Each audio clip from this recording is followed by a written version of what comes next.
Untuk berkatkan majlis kita pada malam ini, kita mulakan dengan baca Ummul Kitab serta salawat kepada Nabi 3 kali. Al-Fatihah. A'udzubillahi minasyaitonirrajim. Bismillahirrahmanirrahim.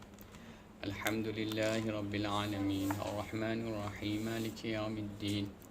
Iyyaka na'budu wa iyyaka nasta'in. Ihdinas siratal mustaqim.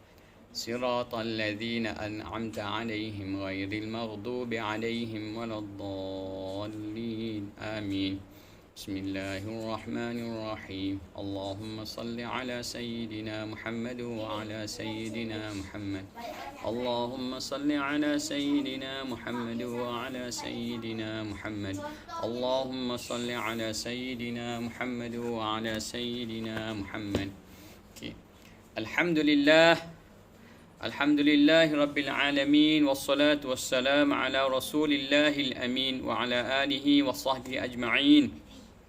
Qala Allah Ta'ala fi kitabihil karim. Wa ma atakumur rasulu fakhudhuh. Wa ma nahakum anhu fantahuh. Wa qala Nabi sallallahu alaihi wasallam. Man ahya sunnati faqad ahabbani. Wa man ahabbani kana ma'i fil jannah. Atau kama qala. Okay, Alhamdulillah. Okay. Selamat malam pada teacher-teacher semua. Apa khabar ya? Harap semua sihat walafiat insya-Allah. Alhamdulillah. Sihat alhamdulillah. Okay. Okay, malam ini kita ada 8 orang insya-Allah. Alhamdulillah. Okay, minggu ini mungkin minggu yang keberapa kita pun lupa dah. Okay, tak apa. Berapa minggu pun kita tak kisah.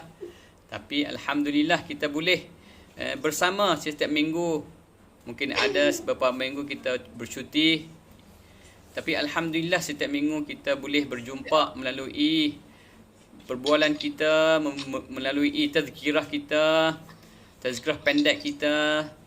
Dan insya-Allah seperti biasa pada malam ini Ustaz akan berbicara dengan kita berkenaan dengan keagungan Nabi sallallahu alaihi wasallam dalam pendidikan, dalam tarbiyah, dalam ta'lim, terutamanya dalam teknik-teknik untuk mendidik dan menyampaikan dakwah dan risalah Islam itu kepada pengikutnya dan kepada masyarakat sekeliling. Okay, itu kebijaksanaan yang kita tidak boleh nafikan. Okay, Nabi Muhammad sallallahu alaihi wasallam khuluqun azim, seperti mana Allah tercatat sifat Nabi ini dalam Al-Quranul Karim. Sifat kita Allah tidak tercatat dalam Al-Quranul Karim. Sifat-sifat pemimpin dunia Allah tidak tercatat di dalam Al-Quranul Karim. Sifat-sifat sesiapa pun Allah tidak tercatat dalam Al-Quranul Karim. Tetapi insan yang mulia yang bernama Nabi Muhammad sallallahu alaihi wasallam tercatat dan dipuji oleh Allah Subhanahu wa taala di dalam banyak-banyak ayat, di antaranya wa innaka la'ala khuluqin azim, sesungguhnya kamu wahai Muhammad, sesungguhnya kamu wahai Muhammad di atas akhlak yang sangat agung. Allah membawakan takkid, kepastian, kepastian. Inna tu kepastian bahawasanya Nabi Muhammad itu adalah di atas akhlak yang sangat agung. Ini adalah pujian daripada Allah Subhanahu wa taala. Sangat bertuah sekiranya kita dipuji oleh sesiapa yang mereka besar daripada kita, yang mereka pemimpin kita. Nabi Muhammad sallallahu alaihi wasallam dipuji oleh pencipta alam ini.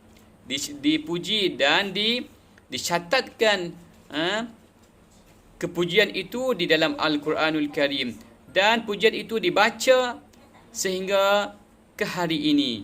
Kepujian itu dibaca sehingga ke hari ini. Kalau kita nak catat keelokan akhlak Nabi sallallahu alaihi wasallam, tidak boleh catat. Kerana apa ya? Kerana walaupun kita ambil air laut sekalipun jadi dakwat, kita ambil daun-daun sebagai bahan untuk kita catatkan apa yang ada di dalam Al-Quranul Karim, sudah pasti tidak boleh tercatat. Sudah pasti tidak boleh nak mentafsirkan. Okey, kerana apa?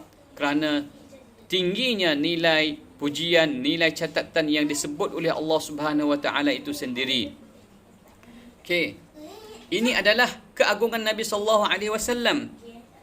Okey, mudah-mudahan saban hari kita bersama, saban minggu kita bersama, mudah-mudahan kita rasa okey bahawa Nabi Muhammad sallallahu alaihi wasallam itu insan yang sangat agung, insan yang sangat mulia, insan yang sangat baik, insan yang penuh dengan kesempurnaan, sama adanya seorang sempurna dalam pimpinan, okey, sempurna dalam seorang guru, sempurna dalam seorang ketua, sempurna seorang berjuang di jalan Allah Subhanahu Wa Taala, sempurna di dalam menjadi ketua negara.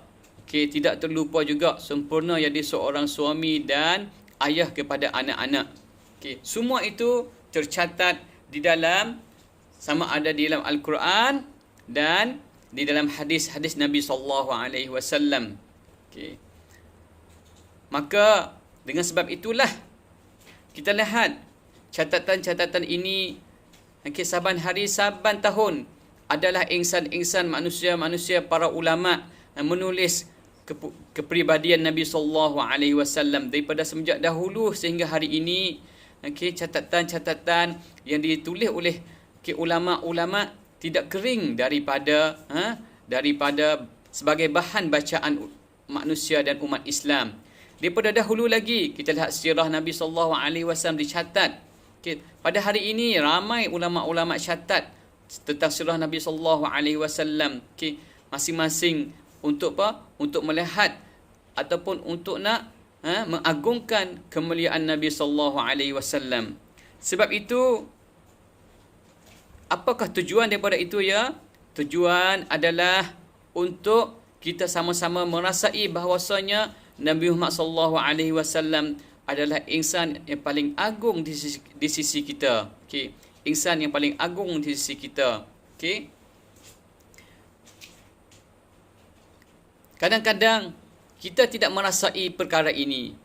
Okey, anak-anak kita jauh daripada merasakan bahawasanya Nabi Muhammad sallallahu alaihi wasallam itu insan yang agung. Mereka mengagung-agungkan pemain bola sebagainya. Mereka mengagung-agungkan pelakon-pelakon dan sebagainya. Mereka mengagung-agungkan bintang-bintang filem dan sebagainya. Ini adalah satu mainan, satu usaha orang kafir untuk menjauhkan kita daripada Nabi Muhammad sallallahu alaihi wasallam. Sebab itulah tidak heran kerana apa ya? Kerana saban hari, saban tahun kita lihat banyak perkara-perkara yang boleh merosakkan pemikiran kita, yang boleh menjauhkan generasi-generasi umat Islam pada hari ini jauh daripada Islam. Kerana apa ya? Kerana mereka jarang-jarang, kerana mereka sedikit sahaja menyebut ataupun mendengar tentang keagungan Nabi sallallahu alaihi wasallam. Kadang-kadang kita tertanya-tanya. Kalau kita lihat, kita tanya umat Islam, ustaz pernah lihat satu rancangan TV ditayang ditayang sebuah TV negara Arab. Dia tanya kepada masyarakat Arab yang berjalan di pasar-pasar, dia tanya satu soalan, dia tanya, berapakah anak Nabi sallallahu alaihi wasallam? Mereka ini tidak boleh jawab berapa anak Nabi. Berapa anak Nabi? Tidak boleh jawab. Alangkah sedihnya. Kenapa? Kerana tidak mengambil berat tentang keagungan Nabi sallallahu alaihi wasallam. Dan insya-Allah pada malam ini kita seperti biasa kita akan sentuh tentang teknik pendidikan Nabi sallallahu alaihi wasallam.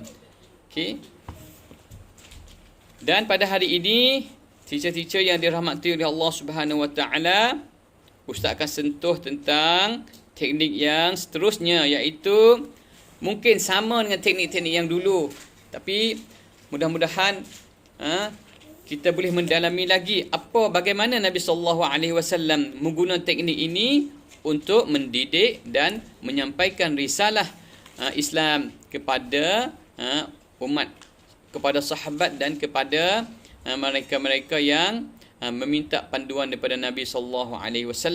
Okay. Apa teknik malam ini ya? Memegang bahu atau tangan pendengar bagi menarik perhatian. Okay. Memegang bahu atau tangan pendengar bagi menarik perhatian. Okay. Sebelum ini kita pernah sentuh Nabi SAW. Okay. Pegang dada kan? Pegang dada para sahabat. Untuk apa ya? Untuk menetapkan keimanan mereka, untuk menetapkan kepercayaan mereka kepada Islam, untuk memberi keberanian kepada mereka untuk menghadapi cabaran-cabaran dan musuh yang mereka hadapi ketika mereka pergi menyampaikan dakwah di negara-negara di luar sana. Okay, seperti mana Ustaz sebut pada minggu yang lepas, ketika mana Nabi SAW hendak menghantarkan ataupun mengutuskan Mu'adz bin Jabal ke negeri Yaman. Nabi telah pegangkan dada Mu'adz dan memberi keyakinan kepada Mu'adz, engkau wahai Mu'adz akan berjaya dalam membawa misi Islam di negeri Yaman. Dengan melalui sentuh di dada. Dan pada malam ini, satu teknik lagi yang pernah diamal dan dipakai oleh Nabi SAW, iaitu memegang bahu atau tangan pendengar bagi menarik perhatian. Okay. Teacher-teacher yang dirahmati oleh Allah Subhanahu Wa Taala, kita pernah guna tak teknik ini dengan kanak-kanak kita? Pernah tak? Pernah kan? Pegang tangan buat apa ya? Pegang tangan biasanya kalau nak ajak buat sesuatu lah. Kalau saja dia tak bagi perhatian kan, nak ajak dia buat sesuatu, pegang tangan supaya dia fokus balik pada kita. Kebalikan. Okay. Kadang-kadang kita boleh pegang bahu kan? Pegang bahu, dia akan kembali untuk mengambil perhatian balik kan? Okay. Yeah. Bukan kanak-kanak sahaja, orang tua pun juga begitu. Okay. Dan bagaimana pula kita pegang tangan ketika mana? Teacher, ketika berada di dalam tadika. Masa reading Ustaz. Masa reading. Masa reading kan? Oh, okay. Macam mana tu? Tunjuk dia orang untuk baca dengan menggunakan tangan. Okay. Kita ingat tak masa kita belajar Al-Quran dahulu? Okay. Bagaimana kita belajar Al-Quran dahulu untuk mengenali huruf-huruf Al-Quran dahulu? Kalau kita baca, okay, guru-guru yang ajar kita, dia suruh kita tunjukkan. Tunjuk tak? Tunjuk baca kan? Bukan baca begitu sahaja di atas kertas tanpa tunjuk oleh jari-jari kan? Ya, kena tunjuk apa yang kita baca tu. Tunjuk apa kita bacakan, alif, ba, ta dan sebagainya kan. Okay. Itulah sebahagian daripada teknik yang pernah digunakan oleh Nabi SAW. Okay. Cara-cara itu pernah digunakan oleh turun-temurun daripada dahulu hingga sampailah kepada kita hari ini. Okay. Ilmu-ilmu seperti itu, ilmu yang turun-temurun yang pernah digunakan oleh para sahabat dan sampai kita pada hari ini. Walaupun kadang-kadang kita tak tahu pun kata ini adalah teknik yang pernah digunakan oleh Nabi SAW. Betul tak? Betul kan? Okey. Antara teknik yang amat berkesan ialah Rasulullah SAW mengajar seseorang sambil memegang bahu atau tangan.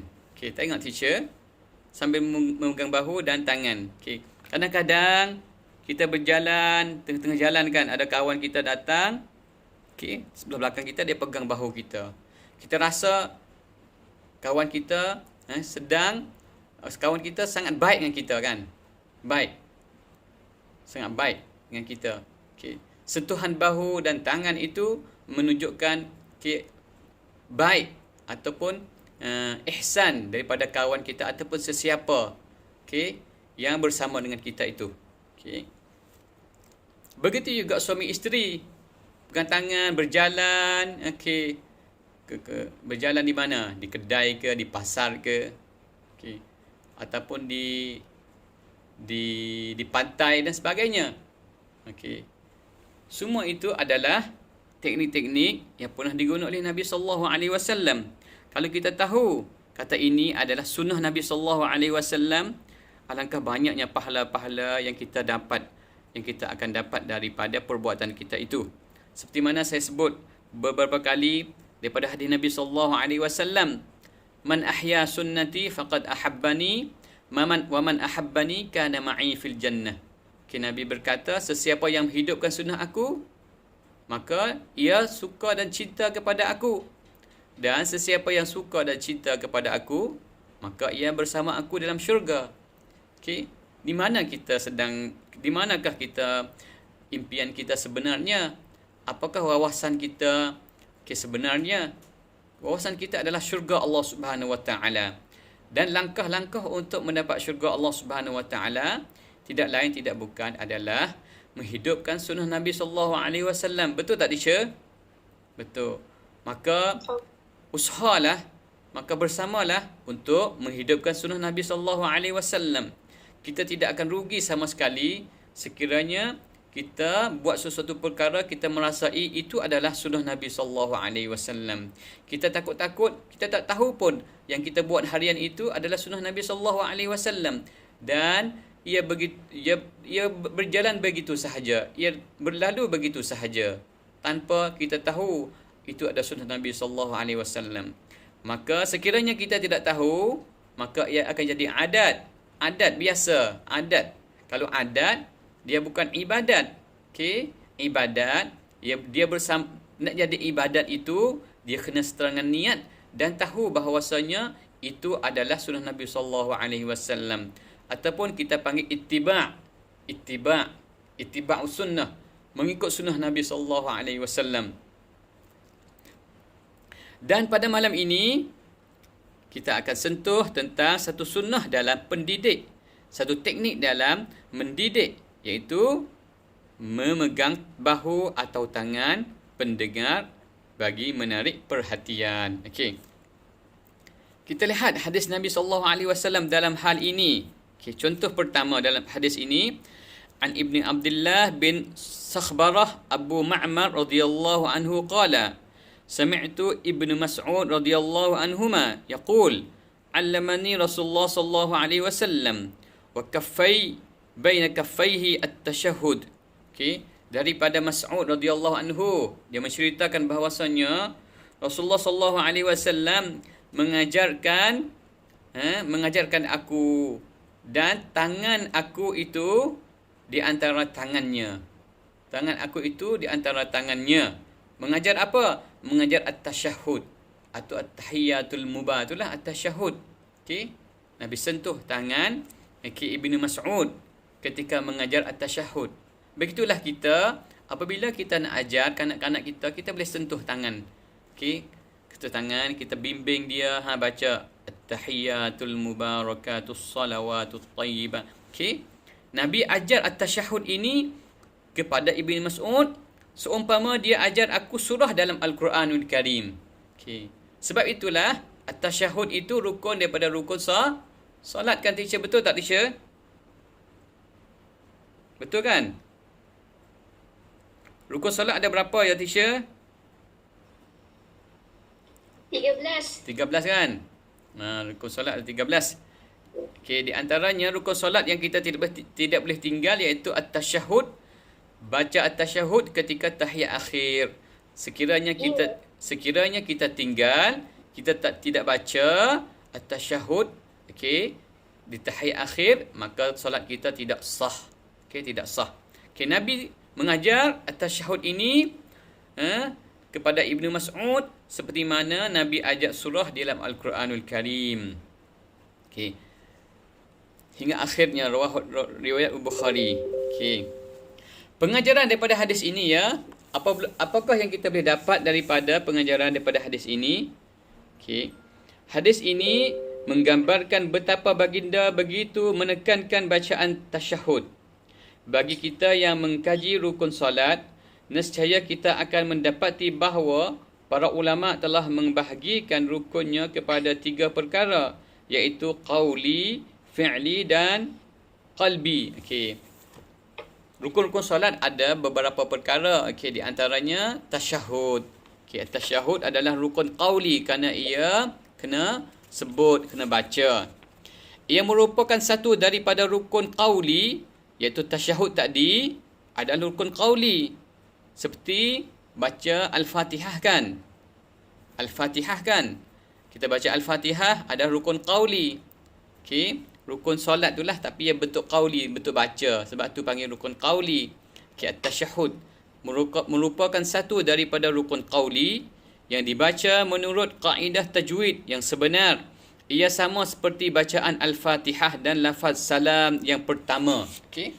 Assalamualaikum juga rukun qauli. Assalamualaikum. Okey. At-tasyahud ini kita kena betul-betul. Okey, kita kena begitu juga. Ustaz rasa perlu ambil berat ketika kita ajar anak-anak kita di tadika tentang rukun solat. Rukun solat. Kerana apa ya? Kerana kanak-kanak ini apabila dia pertama sekali dia belajar, mula-mula dia belajar, dia akan ingat hingga seterusnya. Sekiranya permulaan dia belajar itu salah yang dibawa oleh kita, maka dia akan terbawa hingga seterusnya. Seperti apa? Seperti Ustaz pernah perhati beberapa perkara ketika kita dengar anak-anak membaca doa ketika makan. Okey. Contohnya doa pendek ketika makan kan? Apa doa ketika makan ya, teacher? Allahumma barik lana. Allahumma barik lana fima razaqtana wa qina azabannar. Okey, betul. Okey, betul kan? Fima razaqtana. Allahumma barik lana fima razaqtana wa qina azab. Okey, anak-anak kita baca kadang-kadang Allahumma barik lana fima razaqlana. Fima razaqlana. Okey, itu salah ya teacher. Fima razaqtana. Okey, kadang-kadang ustaz dengar okey, kanak-kanak kita fima razaqlana wa qina azabannar. Okey. Okey. Sebab itu ustaz nak memberi perhatian kepada teacher-teacher semua. Apabila kita ajar kanak-kanak nanti, anak-anak tadika nanti, ajarlah biar betul daripada awal. Betul daripada awal. Terutamanya ayat-ayat yang dibaca di dalam solat. Terutamanya ayat-ayat yang dibaca dalam solat. Okay. At-tahiyyat ini adalah rukun. Maka Nabi SAW dia ajar kepada Ibn Mas'ud At-tahiyyat ini seumpama dia ajar surah daripada Al-Quranul Karim. Okey. Okey. Tahiyat ini juga sangat-sangat panjang ya. Sangat-sangat panjang di antara rukun solat yang panjang lah. Okey. Al-Fatihah. Al-Fatihah pun kita kena betul-betul ajar. Kenapa? Kerana dia baca tiap-tiap surah, tiap-tiap rakaat kan. Betul tak? Okey. Kena baca betul Al-Fatihah itu. Okey. Kenapa? Kerana dia akan menjadikan rukun dalam solat. Begitu juga at-tahiyyat tadi, at-tasyahud itu. Dan juga assalamualaikum. Adapun subhana rabbiyal a'la wa bihamdih, subhana rabbiyal azim wa bihamdih, itu dan doa-doa yang lain itu adalah sunat dalam solat. Sunat dalam solat. Okey. Rukun qauli dalam solat iaitu al-Fatihah dan at-tasyahud. Okey. Ustaz nak harapkan kita semua sebagai teacher-teacher cuba lihat balik at-tasyahud itu at-tasyahud at-tahiyyatul at-tahiyyatu lillahi was-salawatu wat-thayyibatus salamu. Okey, ia ada banyak-banyak sirah. Okey, sirah banyak lafaz boleh kita apa yang kita belajar itu seperti at-tahiyyatul mubarakatus salawatut thayyibatu lillah. Okey, hingga seterusnya. Ustaz nak ambil kita sebagai homework lah, sebagai homework. Nanti kita akan buka tahun depan insya-Allah kita akan bersama dengan pelajar-pelajar kita balik. Ustaz nak harapkan kita semua ambil berat tentang tentang rukun-rukun dalam solat. Kenapa? Kerana solat ini adalah pintu syurga, solat adalah anak kunci syurga, solat adalah penilaian utama daripada Allah Subhanahu Wa Taala. Sekiranya kita ajar anak-anak itu dengan betul daripada awal, mudah-mudahan ilmu yang kita ajar kepada mereka itu menjadi jariah ketika di alam akhirat nanti, insya-Allah. Okey. Teacher-teacher yang dirahmati oleh Allah Subhanahu Wa Taala. Okey. Bagaimana Nabi ajar? Iaitu Nabi pegang tangan Ibnu Mas'ud. Okey, Nabi letak tangannya di antara tangan Ibnu Mas'ud dan ajarkan at-tahiyyat, at-tasyahud tadi. Okey. Ini adalah sentuhan tangan yang diamalkan oleh Nabi sallallahu alaihi wasallam. Hebat tak Nabi sallallahu alaihi wasallam? Hebat. Ini adalah satu teknik yang sangat bagus, yang sangat berkesan, yang boleh kita guna pakailah, insya-Allah. Okey. Daripada pengajaran daripada hadis ini lagi, iaitu pendidik, iaitu kita ni lah pendidik kan. Pendidik iaitu kita ni lah. Okey. Dan pendidik ini kita kena ingat, apabila kita keluar daripada rumah, langkah kita keluar daripada rumah, malaikat akan minta istighfar kepada kita, pokok-pokok kayu minta istighfar dalam kita, kepada kita, berdoa kepada kita, ikan-ikan di laut pun berdoa kepada kita, hatta hutana fil ma' yastaghfiruna li talibil ilmi. Sehingga kan ikan-ikan di laut minta ampun dan berdoa kepada orang yang menyampai ilmu dan orang yang menuntut ilmu. Ni agungnya pendidik. Nah, agung pendidik itu apabila kita berdamping dengan sunnah Nabi sallallahu alaihi wasallam. Kita berdamping dengan sunnah Nabi sallallahu alaihi wasallam. Faedah daripada hadis tadi iaitu pendidik yang berjaya perlu menunjukkan kepribadian, keprihatinan yang sepenuhnya terhadap perkara penting yang ingin disampaikan kepada murid, agar mereka juga dapat merasai perasaan yang sama. Sentuhan-sentuhan itu adalah petunjuk bahawasanya perkara yang kita nak sampai itu penting kan? Betul tak, teacher? Betul kan? Dan memberi segenap tumpuan sama ada dari segi pendengaran, penglihatan dan juga mental. Dengan itu mereka akan mampu menguasai dan mengingati lafaz, isyarat dan ibarat yang kita sampaikan tanpa ada sebarang penambahan, kekurangan, pengubahan, penukaran dan sikap tidak mengambil indah terhadap perkara yang disampaikan. Betul sekali teacher-teacher apa yang disebut oleh di dalam buku ini. Pendidik perlu mengambil perhatian sangat luar biasa. Pandangannya, perasaannya. Jangan kita ajar, kita ajar hati kita duduk di tempat lain. Kan? Kita ajar kanak-kanak hati kita duduk mana? Duduk di shopping mall. Betul tak, teacher? Kadang-kadang kita apa?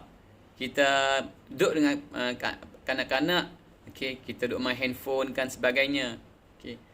Itu menyebabkan sentuhan badan dan sentuhan dalaman tu tidak sampai kepada kanak-kanak, anak didik kita. Maka perkara-perkara yang membebankan kita itu perlu jauh-jauhkan dulu dalam tadika dan dalam kelas ataupun dalam kelas.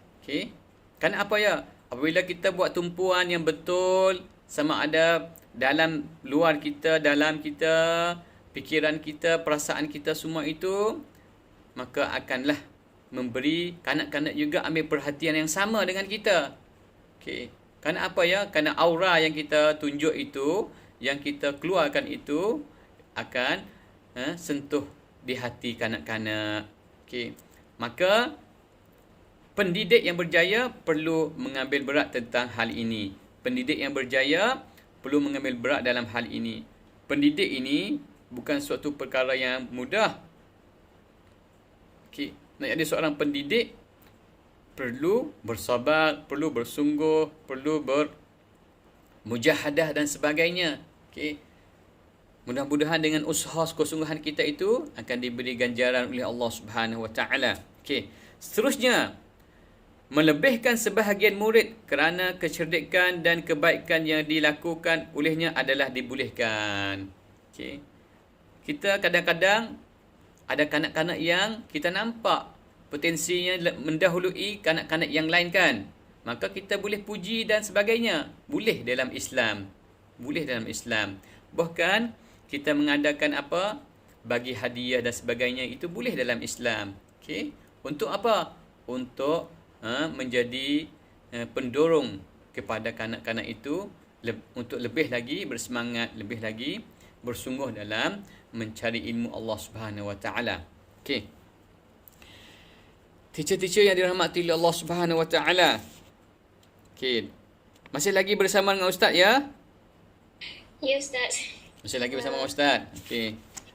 Faham tak Ustaz? Faham tak Ustaz ajar ni? Faham tak? InsyaAllah faham. Faham kan? InsyaAllah. Okey. Mudah-mudahan mungkin kita Ustaz sampai ini kita tak boleh memahami itu sepenuhnya. Kadang-kadang hari ini tak faham. Suatu hari berjalan sana, berjalan sini, dengan sana, dengan sini. Oh, yang Ustaz sebut itu, oh macam ni. Okey. Itu adalah seperti mana Nabi SAW. Nabi kata apa ya? Nabi kata pada sahabat, okey, sampailah ilmu aku kepada mereka seterusnya. Walaupun kamu tak tahu. Walaupun kamu tak tahu. Kenapa? Kerana ilmu ini akan kadang-kadang hari ini tidak boleh dipahami dengan sepenuhnya. InsyaAllah suatu hari akan dipaham oleh mereka yang datang selepasnya. Okey, selepasnya. Seperti apa ya? Seperti kadang-kadang kita lihat Nabi berkata, menceritakan tentang dia pergi Isra' Mi'raj kan? Pergi Isra' Mi'raj, okey, pada satu malam daripada kota Mekah ke mana? Ke Baitul Maqdis. Dan daripada Baitul Maqdis ke Sidratul Muntaha. Ketika itu, kalau kita buat perhatian, okey, Nabi kata dia pergi satu malam, sekelip mata sahaja daripada Mekah ke Baitul Maqdis. Dan dia balik daripada Isra' Mi'raj, dia berkumpul di Jabal Gubis dan dia sampaikan berita itu kepada orang-orang Mekah. Dan ramai orang Mekah tidak percaya. Dia kata Nabi gila. Dia kata Nabi gila. Nabi gila, Nabi dan sebagainya. Itu biasalah dilontar oleh orang musyrikin Mekah kepada Nabi SAW. Tumbuhan-tumbuhan yang dikata, yang dicerca oleh orang musyrikin Mekah kepada Nabi SAW. Okey. Mereka tidak percaya. Pada hari ini, kalau kita lihat, memang betul pun. Kita lihat perjalanan di antara negeri ke negeri sekejap sahaja kan? Dengan melalui kapal terbang dan sebagainya. Okey. Maka tidak peliklah sekiranya perjalanan Nabi SAW dibawa oleh Jibril AS. Okey, dengan burak.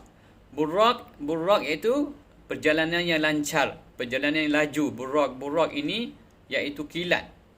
Perjalanan ataupun kenderaan yang seumpama kilat. Burak. Okey. Okey. Tidak peliklah hari ini kita boleh meyakinkan apa yang disebut oleh Nabi SAW. Okey, begitulah. Okey, pengajaran-pengajaran yang diajar oleh Nabi SAW. Kita lihat satu lagi hadis ya. Satu lagi hadis Nabi SAW, iaitu an Abdullah bin Umar radhiyallahu anhuma qala akhadha Rasulullah sallallahu alaihi wasallam bimankibayya faqala kun fid dunya ka'annaka gharibun aw 'abin sabil wa'ud nafsak fi ahli al-qubur. وكان ابن عمر يقول إذا أمسيت فلا تنتظر الصباح وإذا أصبحت فلا تنتظر المساء وخذ من صحتك لمرضك ومن حياتك لموتك فإنك لا تدري يا عبد الله ما اسمك غدا. Okay. Apa ya diceritakan hadis ini oleh Abdullah bin Umar radhiyallahu anhuma qala, dia kata apa? Sabda berkata, akhadha Rasulullah sallallahu alaihi wasallam. Okey. Rasulullah sallallahu alaihi wasallam pernah memegang bahuku. Okey. lalu bersabda, okey, wahai Ibnu Umar, jadikanlah kamu di dunia seperti seorang kelana asing, bahkan sebagai orang yang merantas pada sesuatu jalan, dan anggaplah dirimu sebagai salah seorang penghuni kubur, orang yang telah mati. Okey, ini adalah hadis yang diceritakan oleh Abdullah bin Umar. Dia berkata, suatu hari dia berjalan dengan Nabi SAW. Nabi pun pegang mangkibai. Mangkibai ni bahu aku. Nabi pegang bahu, sentuh bahu. Lepas dia kata, faqala, maka Nabi bersabda, kun fid dunya, jadilah kamu di dunia ini, ka'annaka gharib, seumpama pedagang, aw abirin sabil, ataupun sekadar melalui lintas jalan. Jadilah kamu di dunia ini seumpama pedagang ataupun pelintas jalan. Wa'ud nafsak min ahli kubur, dan jadilah kamu seorang ahli kubur. Bersedialah kamu untuk menjadi ahli kubur, hingga seterusnya. Hadis ni panjang ya.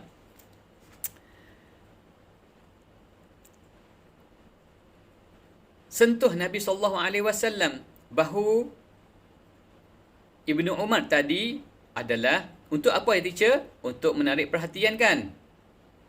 Untuk menarik perhatian. Okay.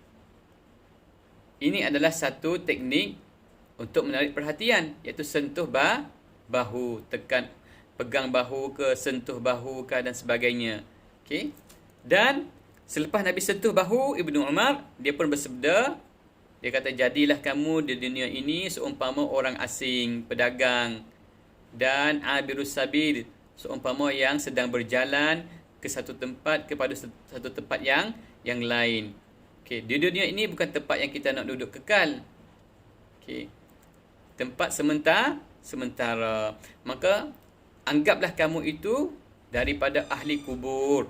Nabi berkata, okay, jadilah kamu dari ahli kubur. Okay. Kerana apa ya? Kerana kita akan mati. Kita akan mati. Setiap kita akan mati. Okay. Akan mati. Sesiapa sekalipun kita akan mati. Jangan anggap kita jauh daripada mati. Okay. Ingat, Malikul Maut datang berjumpa dengan kita 70 kali sehari untuk nak ambil nyawa kita. Okay. Ulama berkata, Malikul Maut datang berjumpa dengan kita, okay, 70 kali sehari untuk nak apa? Nak ambil nyawa kita. Okay. Bila masa, sampai masa, bila masa diizin oleh Allah Subhanahu Wa Taala, maka ketika itulah, okay, Malikul Maut akan ambil nyawa kita. Okay. Pada hari ini kita digemparkan dengan berita kematian seorang. Siapa mati hari ini ya? Tun Rahah. Tun Rahah. Okay, Tun Rahah adalah isteri kepada Perdana Menteri yang kedua Tun Razak, ataupun ibu kepada bekas Perdana Menteri Datuk Seri Najib Razak. Okay? Mati pada hari ini, pada hari yang mulia, hari Jumaat.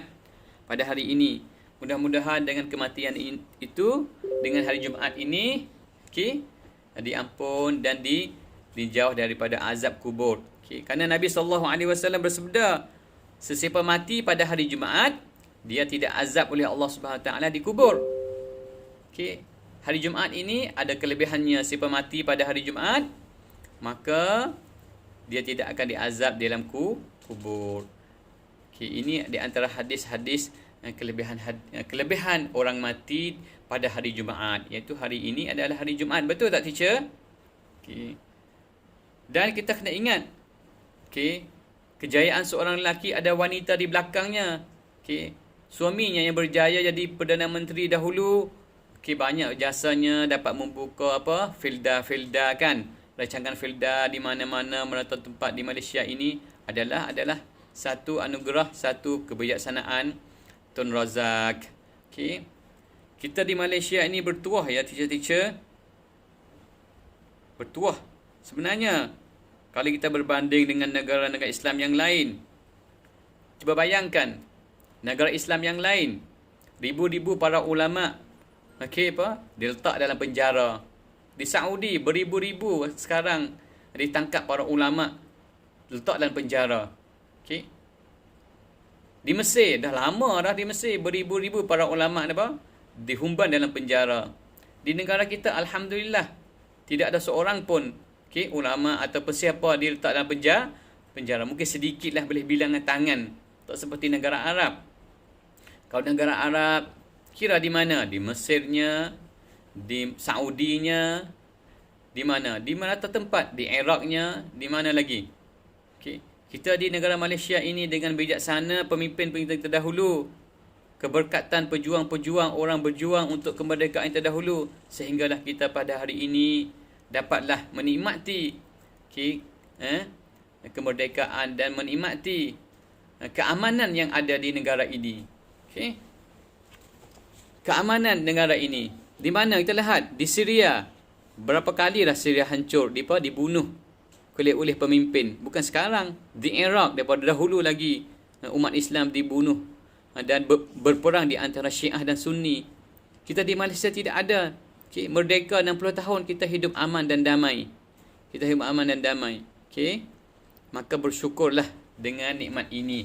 Dengan nikmat ini. Okay. Okay. Maka Nabi berkata, Man la yashkurun nas, la yashkurullah.